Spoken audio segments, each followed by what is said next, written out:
प्रभाग 17 का सर्वसाधारण महिला, प्रभाग 17 का सर्वसाधारण महिला आणि प्रभाग 17 सर्वसाधारण. काय 2 मिनिटं स्क्रीनवर सगळ्यांना दाखवतो. 2 मिनिटं द्या. स्क्रीनवर एकत्रित चार्ट दाखवते. हां एकत्रित चार्ट स्क्रीनवर दिसेल आपल्याला.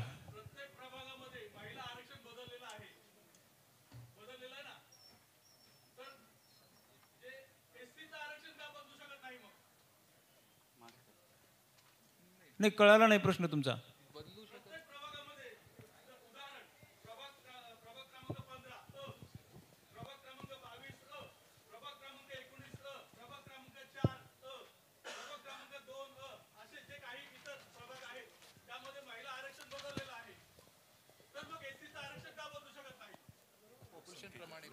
लोकसंख्येप्रमाणे जे काही एससीचं पॉप्युलेशन आहे त्याच्या पर्सेंटेज प्रमाणे ते आरक्षित प्रभाग आहेत उतरत्या क्रमानं. आणि मग त्याच्यामध्ये आपण महिलांचं आरक्षण जे आहे ते इथं सोड चिठ्ठीने काढलेलं आहे. जिथं हायएस्ट लोकसंख्या आहे तिथून सुरुवात करून खाली जाणार. आपल्याकडे एससीच्या 3 जागा आणि एसटीची 1 जागा असे आरक्षित आहे.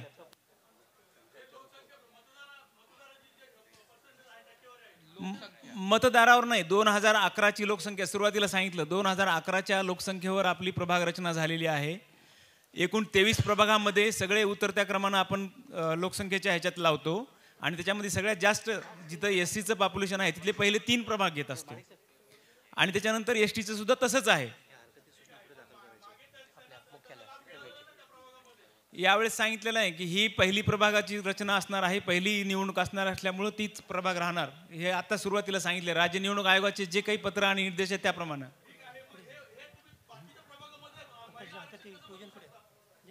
ते लॉटरीनं निघालेलं आहे.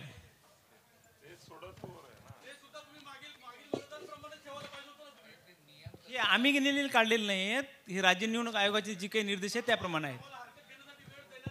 आहे त्याच्यासाठी आहे हरकत सूचना. ज्यांना हरकती व सूचना दाखल करायच्या आहेत त्यांना सोमवार दिनांक 17/11/2025 ते दिनांक 24/11/2025 दुपारी 3 वाजेपर्यंत निवडणूक कार्यालय, महानगरपालिका मुख्यालय, नवीन प्रशासकीय इमारत, पहिला मजला येथे तुमच्या हरकती दाखल करता येतील.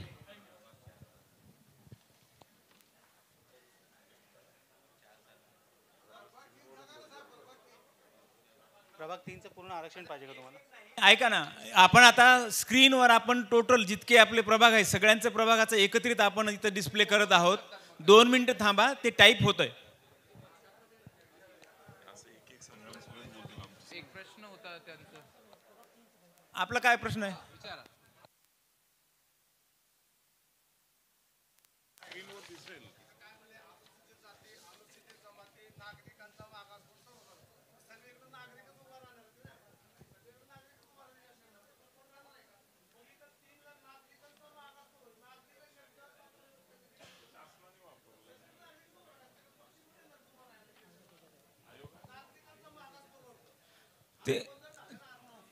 तो जो आहे शब्द तो ह्याच्यासाठी आहे SC ST ह्याच्या व्यतिरिक्त बाकीचे जितके सगळे प्रवर्ग आहेत ते फक्त नागरिकाचा मागास प्रवर्गामध्ये आहेत. पण तो राज्य शासन आणि निवडणूक आयोगाचं हे आहे. स्टेट इलेक्शन कमिशनची व्होकॅब्युलरी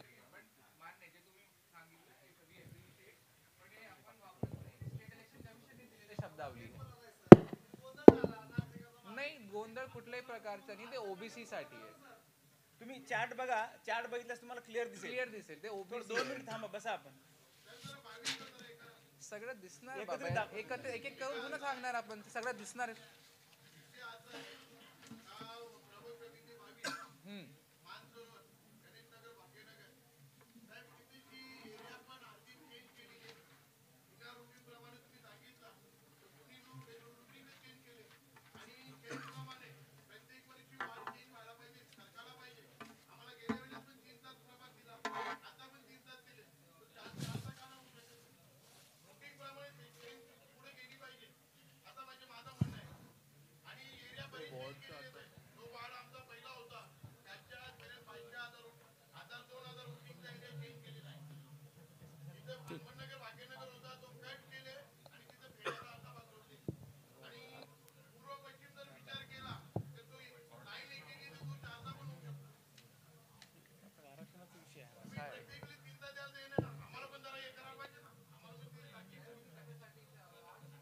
आरक्षण सोडतचा विषय आहे आणि जेव्हा वॉर्ड रचनाचा विषय होता तेव्हा आक्षेपसाठी एक वेगळी संधी पण दिलेली होती सगळ्यांना आणि प्रत्येकांची आक्षेपाची सुनावणी पण झाली होती प्राधिकृत अधिकारीची अध्यक्षताखाली. आज आपण आरक्षण सोडत बाबत बसलोय, तर आपले काही शंका आरक्षण सोडतच्या विषयावर असेल तर मला नक्की विचारा. जर तुम्हाला नंतर विचारायचे तर तेव्हा तुम्हाला आम्ही संधी पण देणार आहोत, जे आता श्रीकांतनी सांगितली. तेव्हा तुम्ही लेखी आक्षेप सादर सुद्धा करू शकतो आणि त्याच्याबद्दल निर्णय सुद्धा होईल. ठीक आहे.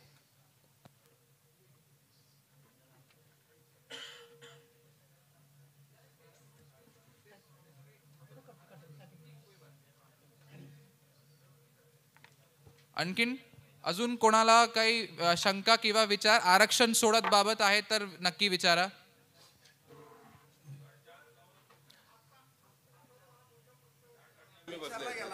पाच मिनिट द्या बाबा, 5 मिनिट मध्ये ते टाईप होत आहे. व्यवस्थित माहिती दिसणार सगळ्यांना, प्रत्येक वॉर्डची प्रभागाची. घाई केली की चूक होणार.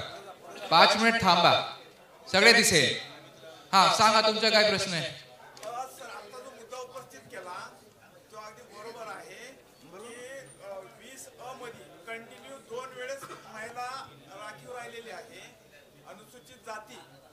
आणि मग इतर ठिकाणी जी महिला चेंज झाल्या म्हणजे कंटिन्यू 2 वेळा झाल्या, तिसऱ्या वेळेस त्यात बदल झाला. तर या ठिकाणी तो बदल म्हणजे व्हायला पाहिजे, तर परत आणखी त्या ठिकाणी महिला तिसऱ्या वेळ पडते. म्हणजे हे इलेक्शन कमिशनर तुम्ही सांगितलं वरून तसे निर्देश दिलेले आहेत तुम्हाला, पण या ठिकाणी सरळ सरळ म्हणजे कुठंतरी जरा चुकीचं वाटते असं वाटतं. आता तुम्ही सुरुवातीपासून इथे बसलोय ना, जेव्हा आपण आरक्षण सोडतची कार्यक्रम राबवलाय तेव्हापासून तुम्ही बघतोय की आता कसं आम्ही महिलाचं आरक्षण काढतोय. ते आम्ही स्वतःहून काढत नाही, ते लॉटरीनी काढतोय. तर लॉटरीमध्ये प्रभाग वॉर्ड क्रमांक 1 येईल किंवा 2 ते आपण सांगू शकत नाही सध्या. सो ते सगळं लॉटरीवर डिपेंडेंट आहे. फक्त SC आणि STचं आरक्षण आम्ही पॉप्युलेशनच्या बेसिसवर करतोय. बाकी सगळे इव्हन ओबीसीच्या बरोबर ओबीसीच्या पण नाही, SC आणि STच्या आणि बाकी सगळे आरक्षण आपण लॉटरीच्या बेसिसवर करतोय. आणि फक्त ते भिवंडीमध्ये नाही, प्रत्येक महानगरपालिकामध्ये तसं असतो. आणि माझी माहितीप्रमाणे इव्हन जिल्हा परिषद आणि बाकीचे इन्स्टिट्यूशनमध्ये पण तसंच आहे. सो हे डिस्क्रिशन नाही आहे माझा की कोणाला कुठे महिला द्यायचे आणि कुठे सर्वसाधारण ठेवायचे. ते सगळं लॉटरीच्या प्रमाणे होतोय. ठीक आहे. नेक्स्ट कोणाला दुसरा विचारा. हम पूरा इसका डिटेल्ड प्रेस नोट निकालेंगे. इसका आज का लाइव प्रसारण यूट्यूब पे भी चालू है. उसके साथ साथ हम जहाँ पे स्क्रीन पे डिस्प्ले करेंगे वो सबके लिए ओपन रहेगा. हम उसको 15-20 मिनट के लिए रख देंगे. आप चाहे तो फोटो भी ले सकते हैं उसकी. वो आपको हम प्रेस नोट के तौर पे हमारा PRO डिपार्टमेंट पूरी डिटेल माहिती कल के पेपर के लिए ऑब्वियसली उसको सर्कुलेट करेगा. तब पेपर में सबके लिए इंफॉर्मेशन आ जाएगी और इसको हम इलेक्ट्रॉनिक मीडिया में भी देंगे. जो भी इंफॉर्मेशन है हम किसी भी तरीके से उसको अपने पास नहीं रखेंगे. वो पब्लिक के लिए ही है और पब्लिक के लिए ही दी जाएगी. और आपको तभी हम आक्षेप लेने के लिए संधि भी दे रहे हैं. तो कोई भी इंफॉर्मेशन मैं सबके लिए बता रहा हूँ, वो हम आप छुपा के नहीं रखेंगे, पब्लिक डोमेन में अवेलेबल रहेगी. ठीक आहे. नाही आता दुसरा कोण जर कोणाला विचारायचे तर ठीक आहे, नाही तर आपण आता क्वेश्चन आन्सरचं हे सेशन संपूया.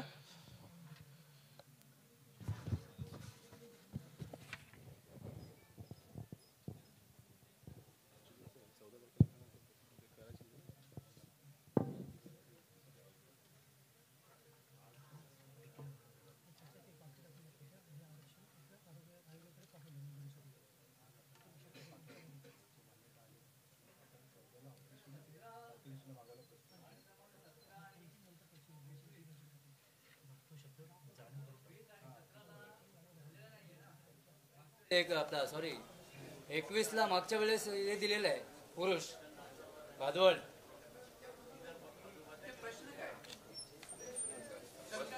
प्रश्न म्हणजे मागच्या वेळेस 21ला पुरुष दिलेला होता. हा 21ला. आता 17मध्ये ऑलरेडी पुरुष द्यायला पाहिजे होता ना. इथे तुम्ही मागच्या वेळेस घोषित केलेला होता. आता 17मध्ये इथं द्यायला पाहिजे ना. 17मध्ये उलट 2 सीट, एक ओबीसीची आणि एक जनरलची सर्वसाधारण आहे. आज आहे. हा. तर मला लक्षात नाही आला तुमचा प्रश्न काय, तुमचं कन्फ्युजन काय. तुमचं म्हणणं आहे की पुरुष पाहिजे होता तुम्हाला. पहिली गोष्ट तर आपण कोणाला काहीच देत नाही, ते लॉटरीनी करतोय. पण लॉटरीच्या नंतर सुद्धा 17 मध्ये ओबीसी साठी तुमच्या 17 ब आणि तुमच्या 17 ड सर्वसाधारण आहे. तर 21 मध्ये मागच्या वेळेस पुरुष दिलेलाच होता ना तुम्ही ऑलरेडी, तसंच मग हे पण घोषित करायला पाहिजे. अरे बाबा तुम्ही समजून घ्या, ते श्रीकांतने जे सुरुवातीला सांगितलं सगळं त्यांनी वाचून दाखवलं आहे. आपल्याला प्रत्येक प्रभागात प्रत्येक वॉर्डात 2 महिलांसाठी रिझर्व्ह करणं अनिवार्य आहे. ठीक आहे. आणि सुरुवातीला आपण चिठ्ठी सुद्धा काढली होती, कुठे 2 राहणार आणि कुठे 1 राहणार. सो 21 वॉर्डात फक्त 1 रिझर्व्ह राहणार महिलांसाठी, सॉरी 22 मध्ये फक्त 1 राहणार महिलांसाठी, आणि बाकी सगळे वॉर्डात 2-2 रिझर्वेशन अनिवार्य आहेत. आणि उर्वरित जे 2 सीट्स आहेत प्रत्येक वॉर्डात ते सर्वसाधारण राहणार. त्याच अनुषंगाने आम्ही लॉटरी पण काढली आणि त्या अनुषंगाने तुम्हाला आम्ही दाखवणार पण आहे. ठीक आहे. तर तिथे तुमची जी शंका होती ना 17 मध्ये पुरुष नाही आहे, 17 मध्ये पुरुष आहे, 2 सीट्स आहेत.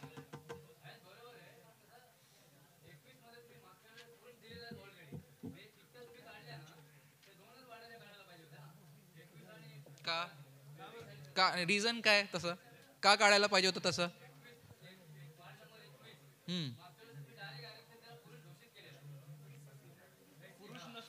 पुरुष साठी आम्ही रिझर्वेशन ठेवत नाही. आम्ही रिझर्वेशन महिला आणि SC ST OBC साठी करतोय. बाकी सगळं ऑटोमॅटिकली सर्वसाधारण होतोय. आलं लक्षात? पुरुष साठी रिझर्वेशन नसतो. आता मेल म्हणून आम्ही डिक्लेअर नाही करणार, आपण सर्वसाधारण म्हणून डिक्लेअर करतोय. तर आपण रिझर्वेशन पुरुष साठी ठेवत नाही. ते थोडासा कन्फ्युजन आहे. ते तुम्ही एकदा जरा सगळी जी इन्फॉर्मेशन ते ऑनलाईन पण अवेलेबल आहे SEC ची वेबसाईट, तिथे तुम्ही जाऊन बघू शकता.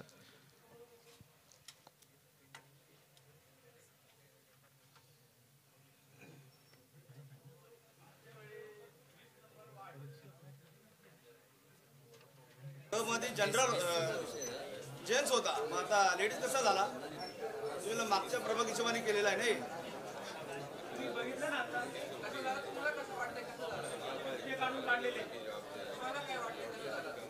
मागच्या वेळेला जेंट्स होता मागच्या वेळी. अरे मागच्या इलेक्शन झाला होता का?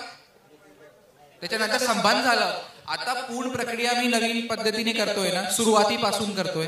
तुमच्या समोर सगळी लॉटरी काढली, तुम्हाला दिसलं ना की कसं आम्ही पुरुषचा काढला, सॉरी महिलांचा काढला, SCचा काढला, OBCचा काढला, संपला विषय. तुमच्या समोर केलं ना सगळं. आणि एक ना जे तू एक कन्फ्युजन मध्ये तुम्ही राहू नका. 20 मध्ये तसा झाला होता तर आज तसा का नाही झाला? तेव्हा लॉटरीचा रिझल्ट वेगळा होता, आजची लॉटरीचा रिझल्ट वेगळा आहे. ठीक आहे. लॉटरी सेम राहू शकत नाही, म्हणून आम्ही लॉटरीची पद्धत वापर करतो. वार्ड नंबर 8, हाँ जी, ए के अंदर सर ओबीसी है और बी के अंदर महिला जनरल है. 8 में क्या है? OBC है और महिला जनरल है.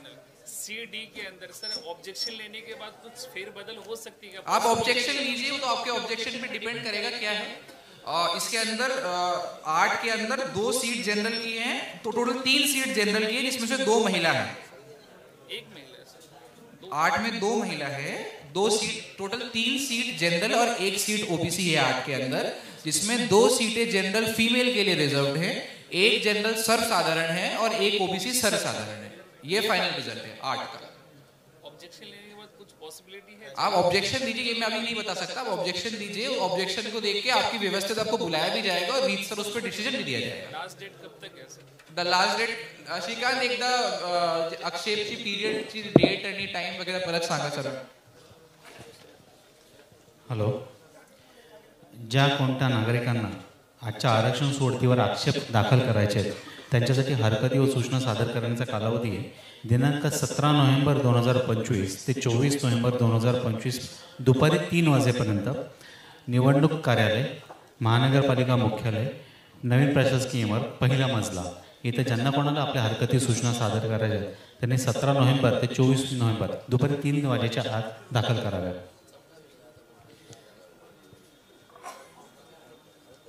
सर 20 मध्ये कुठले कुठे झाले सर सांगा ना. याच्यावर आहे ना. ज्या काही हरकती सूचना दाखल करायच्या आहेत त्या लेखी स्वरूपात दाखल कराव्या लागतील. ऑनलाईन, ईमेल किंवा मनपाच्या संकेतस्थळावर दाखल केलेल्या हरकती सूचना स्वीकारल्या जाणार नाहीत, याची पण कृपया नोंद घ्या.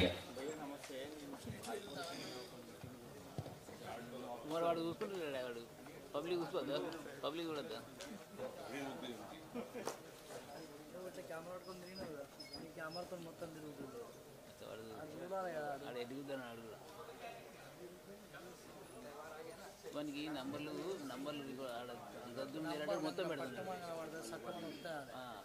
జూమ్ చేసి పెట్టమని చెప్పి పెట్టినాడు. వాడు గది తీసుకున్నా, నా తీసుకున్నా, మొత్తం ఉన్నది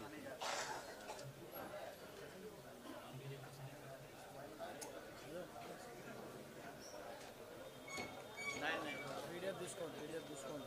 రికార్డింగా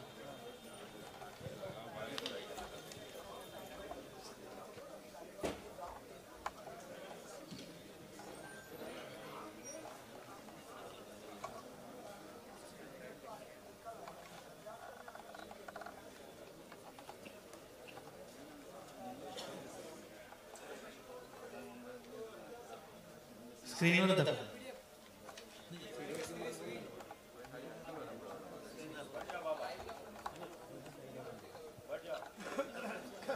लाईव्हला पण घेते.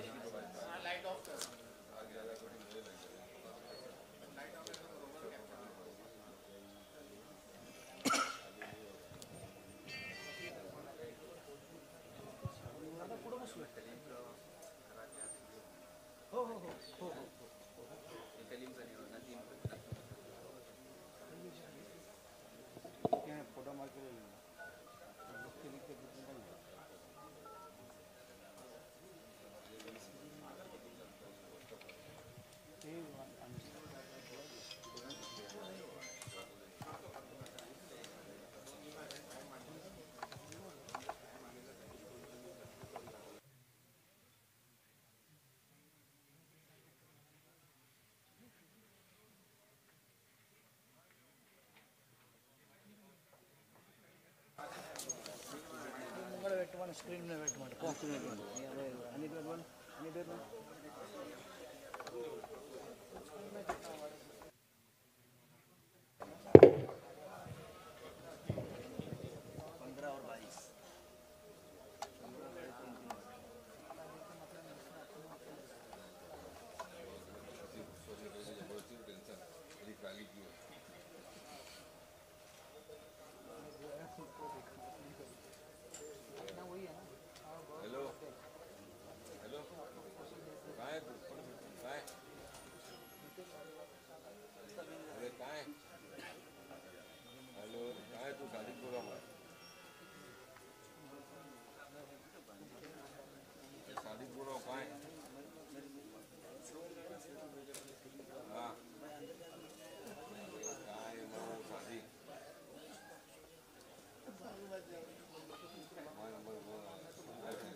చూపించుకోదండి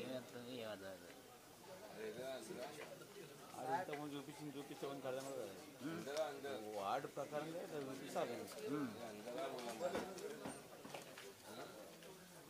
డిస్ప్లే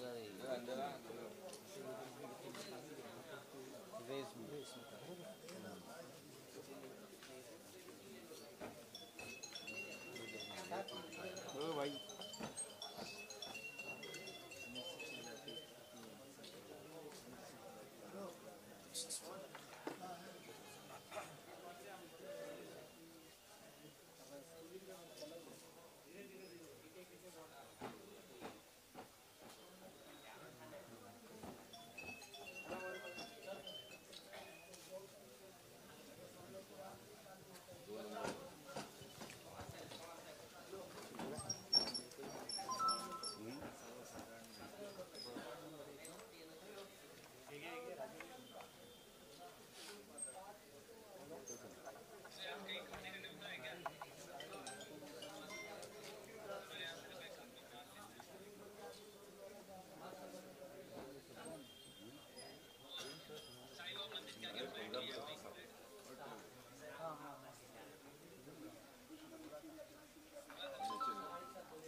बीच में रुक जाओ साहब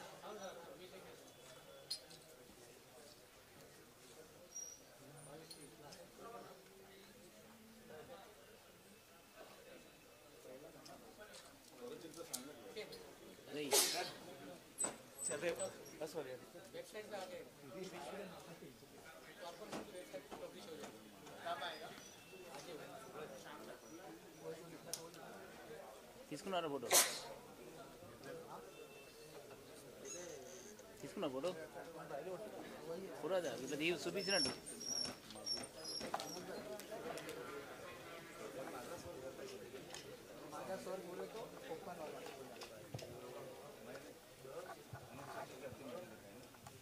जरूर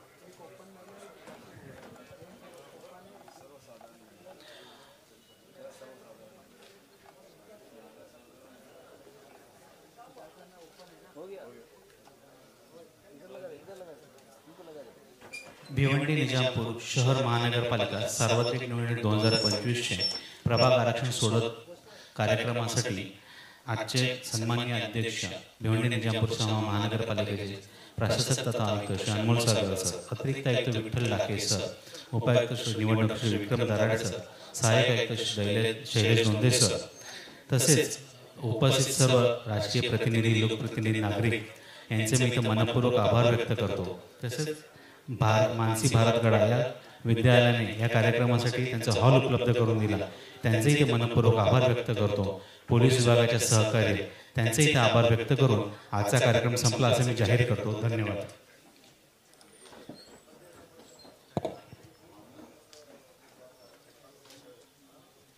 तसेच आजच्या कार्यक्रमासाठी आमचे जे पत्रकार बंधू मित्र उपस्थित आहेत त्यांचे इथे मनपूर्वक धन्यवाद व्यक्त करतो आणि त्यांनी उपस्थित राहिला त्यांचे आभार व्यक्त करतो.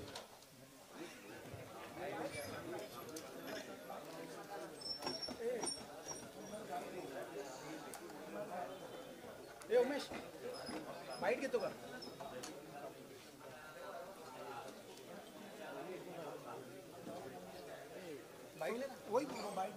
उधर ही ले लो उधर ही ले लो उधर बैक पे अरे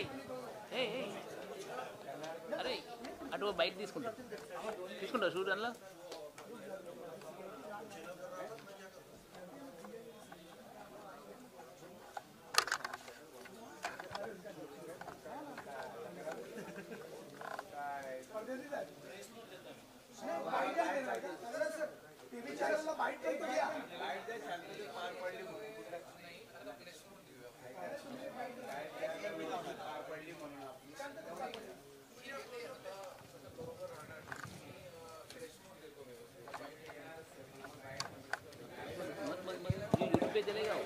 यूट्यूब पे चलेगा मत लगा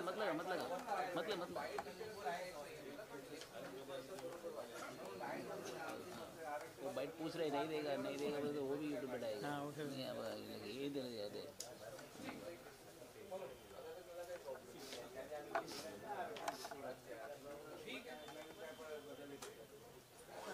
నెక్స్ట్ టైం ఇంకెప్పుడైనా అయితే మళ్ళీ తయారు పెట్టుకోవాలి మనోడు పర్సనెంట్